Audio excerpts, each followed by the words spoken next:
League of Shadows, Timber Blaze, and the Urarons. And we are off now. We've got Queen City versus the Misfits. So Queen City is one of our provincial teams, and Misfits is one of our individual teams. Now, we've got a couple players from Winnipeg on Misfits. We actually sent a lot of players because we have such a large community of players. And then over in Queen City there, we've got a number of fine folks. Let's just get back out there and let's see what's going down. All right, so we got number 14 must have had a bit of a dirty block there, passing off to 5 and 17, taking the center. Talking together, it looks like they're going to pair off their wingers to throw with centers. And a skim. This game has just been skims all around. Now, there's nothing good about skim, whether it's in dodgeball or milk. Nobody likes skims.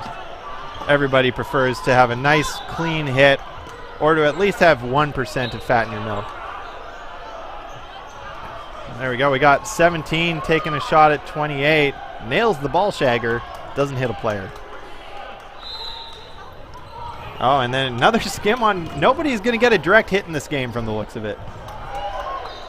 On the plus side, that does mean that people are blocking and they're putting up their defenses. On the negative, it means that either the accuracy isn't there or the dodging or the blocking skill on the other side isn't there. There we go. And 5 does not make the catch. There we go. There we go. A few good dodges there, I should say, from number 17. Nice throw. Oh, hold on. Referee stopping play. A ball came in from another court. It's an unfortunate consequence of having a bunch of courts in the same gymnasium.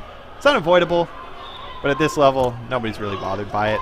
Oh, and a nice hit on 5. Now we can see why this woman is the captain of her team. She's getting... Oh, another skim. I didn't even see that. I didn't either, but that's some great honesty. Ooh, and huge shout out to the refs for finally fixing the scoreboard. Right, so Queen City's from Saskatchewan. This province in general is new to this sport, at least at this level and with this rule set. There are some players in Saskatchewan who've been playing for 15 years, but only less than a year with the WDBF rules. So it's really cool that they've come out here. That being said, we have no idea how they're going to perform. All right.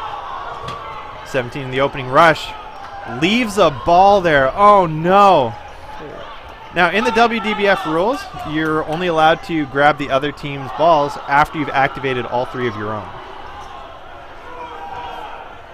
That being said, if anybody wants to fact check me, that could be a house rule in our league, but I'm pretty sure that's how it works. All right, Shagger passing off to 23. I think number 5 was supposed to run for the ball on the right there, but didn't. All right, they're calling out a target. See, that's good. It's nice to see that the newer teams at least have some of the metagame down. They've got the right strategies.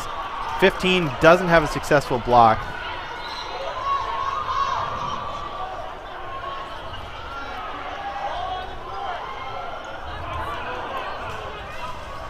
And there we go. Got 3 balls on the Misfits side. 4 balls now. Both and a teams ball are straight into the ground. Players. Make that 3 players for Queen City.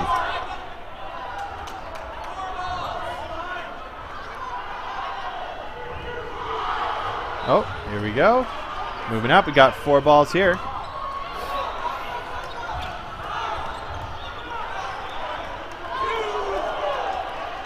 Loading them up.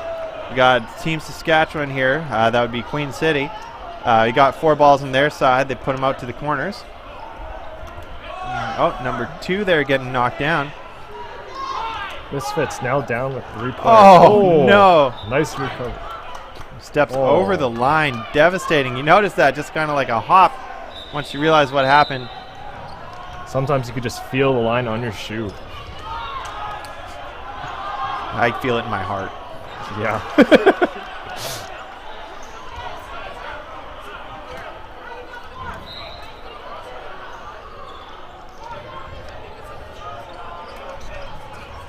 Okay, so you'll notice over here that number 33, O'Hare, tried out for Team BC but didn't make it, and tried out for Team Saskatchewan, where it looks like she did. interesting to see how players can make it across the country. That's dedication to a sport. That is hardcore dedication. Also, I got to say kudos to Saskatchewan for taking outside applicants. I don't believe that Dodgeball Manitoba, at least, was accepting outside applicants. Oh, or maybe she did try out with Team Manitoba, I'm being informed. My bad. There we go. 94 not able to connect there. Now, the ball shaggers, when they're looking for balls, one thing that is important to keep note is that in a league, generally the rule is if the player would be considered out, the ball is out. So in those situations, what happens is you can grab the ball as soon as it touches or goes over the line. In this tournament, we require there to be the ball very clearly over the line. So almost what they call a window. You need to be able to see floor between the tape and the ball before you pick it up. And now I'm guessing that that's what the referee is coming over to talk about. All right, so we got another player from Winnipeg lining up. That's number 3, Emily Clark, going up with the Misfits there. 1-all game, so this could go either way. Now, one of the things that Dodgeball Canada does to make sure that everybody gets a fair kick at the can is that even if you don't make a team in your province, they'll take a certain number of individuals from each province based on the number of players that they have in their community, and then put them on an individuals team. That's why Winnipeg is almost disproportionately represented, because we have such a large community of players, especially our competitive community. The number is well over 100 players. And so you'll see on both sides, both the women and the men's sides, that we have a lot of individual players on the individual teams. Velocity had 3 men. Here on Misfits, I can see that we have at least 2. Officials doing a great job keeping these games going smoothly, I gotta say. Looks like Misfits is calling a target, passing off to 28. 28 very clearly is not throwing in that. And a nice hit on 23. They were able to get her just as she was landing. Yeah, I was about to say it looks like they're finding their feet here, but more than likely they're finding their arms. You notice that the shots that were going wild at the start of the game are not. It's also possible that there's just too much time since warm-up. So players cooled down a little bit, but now they're really getting on target.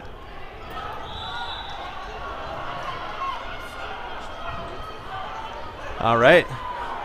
33 talking to her fellow number 7. There we go. 34 passing off to the guard.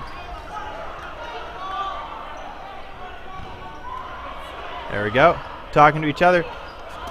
Oh, that almost blocked that ball into her teammate, but good job on getting out of the way there, number 28. And there we go. I can't tell if players are putting their last names on their jerseys or just whatever they want. I'm still confused by Thrasher. I'm gonna have to look that guy up, because that is just, if that is his name, I am beyond jealous. That is one unique last name. Okay, I've now been informed that Thrasher is real, and I will be looking into adult adoption after this. I know that that's only popular in Japan, so that you can inherit a family business, quote unquote. And a disarm from 34. All right, 33 there. She's looking for a way to get that ball. You notice that? She wants to sweep that ball. Oh, and 15 doesn't make the catch. But it's just lying there, useless to her team, but still causing them to have burden whenever it comes over their way. Right in the center, too. And 7 gets knocked out, leaving 33 on her own. 33 now with 3 balls? Yeah, some good fakes from her, though. Very lackluster ball shagging there. It just kind of rolled it. Oh, no. Just flicked it over. Big part of games like this, you got to put a lot of trust in your shaggers. Yeah, you... it's unfortunate if you have to recruit from the locals or just somebody you don't know, maybe another team, because you don't develop that synergy with the shaggers. That's so important. You know, sometimes they'll roll you a ball when you weren't looking. Sometimes they roll the ball too slow. Sometimes they throw the ball over, and you don't want that. You should always roll it. Sometimes they miss. Sometimes they're not paying attention. Got a little more skin in the game if you're dedicated. It looks like we're going into sudden death now. That was a very, very slow first half. Only 3 rounds out of the whole thing. We saw at least 5 in all the other games, and skin on the hair there. Unfortunately, hair counts. Having lots of hair is not the most advantageous. I know for a fact that number 88 on Winchell, Scott Brandt, cut his hair, as he normally has 3 inches of spiked hair. But as he said, having 3 inches of hair in this sport is not an advantage. Now you'll notice too, a lot of the players with longer hair like to put the ponytail behind or put a really tight bun back there. That makes it out of the way, makes you just a little shorter. And 23 got hit in the hair, but she hadn't gone off yet. Still blocked it, but that's okay because she went off. It's all about taking your outs. Oh, and number 3 blocks. You can't block in sudden death, Clark. Number 5 gets hit in the knees there. 15 coming up. Nails another player on Queen City. Back to 17. Now, we can tell that Saskatchewan, again, is newer to this, as obviously they're still kind of figuring out the metagame and everything. That being said, number 17 is putting on a great show, and I bet you we've got a really long, promising career ahead of her. And nice first dodge, but the second one just got her off guard. Absolutely. Not much you can do in there, right? You can put the ball up, but you can't block. It's sudden death. Yep. So they're going to switch sides now. We've got a 3-1 advantage for the Misfits. And just to give you guys a quick recap of what happened here, it's Queen City, the women's team from Saskatchewan, is up against the Misfits, which is the individuals team from across the nation. They've got up to a 3-1 lead right now for Misfits, but it's been a pretty tight game all around. Now, if you'll notice off to the side there, standing beside the guy in the Dodgeball Edmonton hoodie, that's Dwayne. That is that's our chief of Dodgeball Canada, so to speak. He's the face. He's one of the driving forces. He's the reason we're all here today, along with just a group of tireless volunteers. Dodgeball Canada is a volunteer organization. We had our annual general meeting yesterday, and we're really operating on not a ton of money. We're handling large budgets, but at the end of the day, we're not coming out a ton ahead. We're still working on getting recognized as an official sports organizing body. Just requires us to have got 2 years incorporated, along with a lot of other things that we're just coming into line with other sports organizing bodies, with the unfortunate acronym of SOBs. Because it's sports organizing body.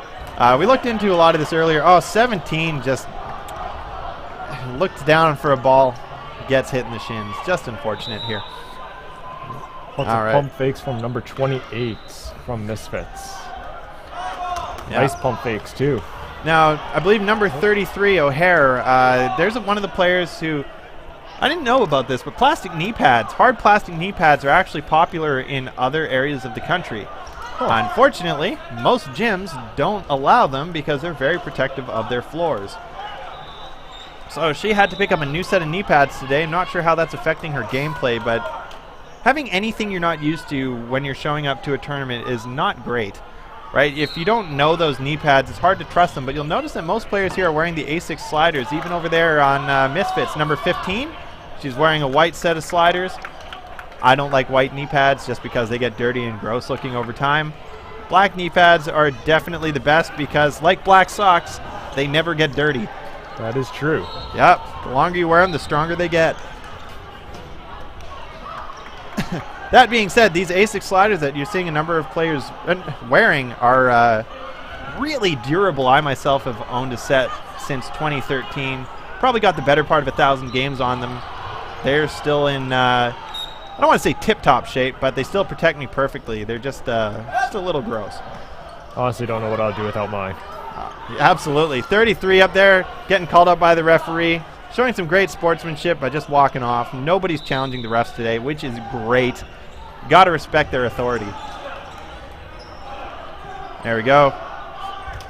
You can see Queen City coming out there. Again, nice throw from number 17. And nice block from number 5 on Misfits. Absolutely. And then passing the ball off to the guards. Again, we're seeing some really good standard dodgeball from Misfits. Oh! blocked darn. it into her teammate, getting them both out. That being said, Harvey almost made the team catch there. Right? If you can catch that ball. Oh, there we go. See, that's the right move. When you've got a ball there that nobody seems to be able to get, it's okay to throw one to pick it up. You're not really out anything. There you go. 15s facing off against each other. And a nice catch from number 2. She moves up. Look at that. She's got the fakes. She's got the follow through on the fakes. That's what you want to see. And a catch from number 5. Bringing them back up to 3 players. Yeah. Bringing 33 back in.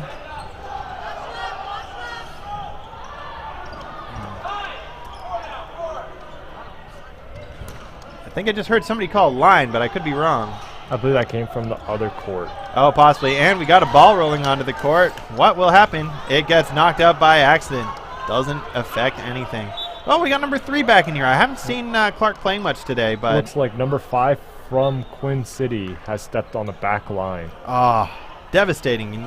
Just heartbreaking. That's why we got that yellow line down, right? That's the warning line to be careful. Nice dodging from number 33. Yeah. Now, one of the things that referees will use to assist them while they're calling players out is their ears, right? Sometimes it's easy to listen for just like a noise as it goes past somebody. In a gym like this, you can't trust that, right? There's so many courts happening. Oh, nice throw from the knees there. It's hard to tell if that hit Javogue. She doesn't believe it did. At this level, we can trust her. All right. There we go. Looks like everybody's lining up. Center's going to throw. And they're all grouped up. Got kind of clumped there. Number 2 off guard. Got to give each other space. Oh, and then hit right on the head. Looks like there's about 3 minutes left. Yep. They're winding it down. Referees and court managers doing a great job.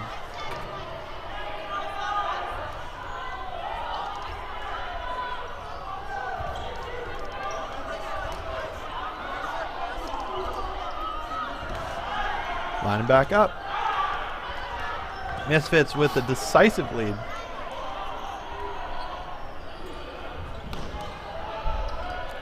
Now that's another thing you notice, the referee is indicating everybody needs to have their foot on the back line. Now, that may not seem so important in league play, but at this level, having an extra inch or two, there's a player standing right on the back line there. Nobody's calling her out. Just standing there. Nobody's noticed. Somebody may notice.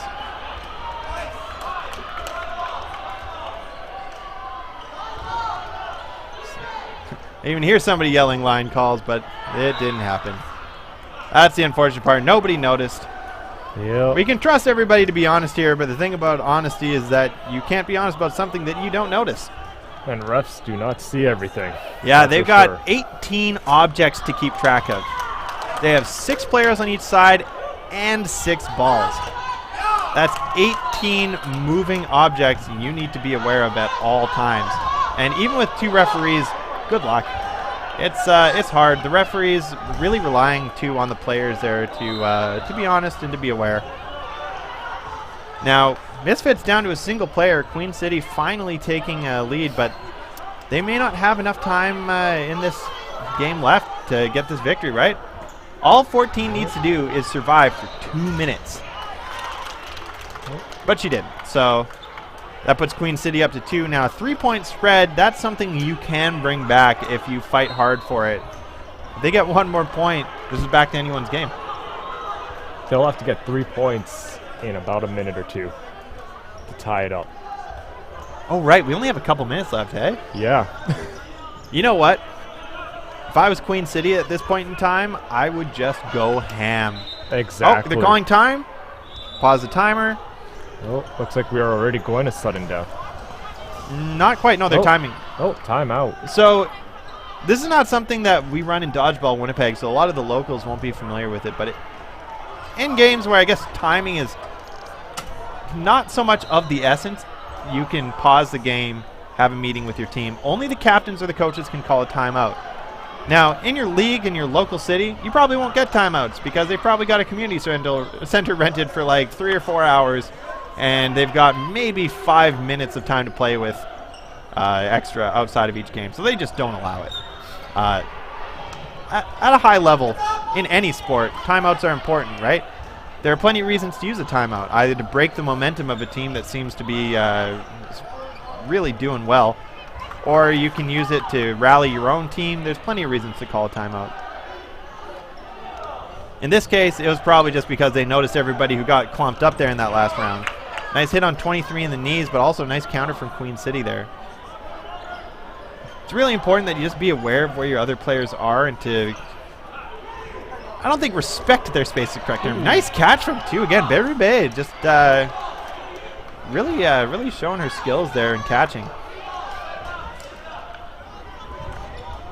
All right, 3 passing off to the guard. Now that was a good pass. She got the attention before she bounced the ball over, and she didn't toss the ball. She bounced it. You should never throw a ball to a teammate. Exactly. Hand it, roll it, bounce it. Never toss it. Then their eyes are going to follow it naturally. It's going to get in the peripheral vision.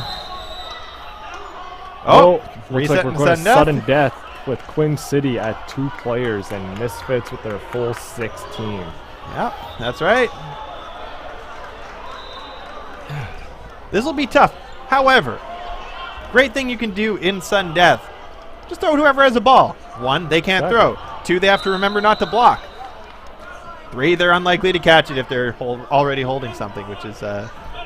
Playing dodgeball for so many years, I have seen 2 people take on 6 players easily. Absolutely.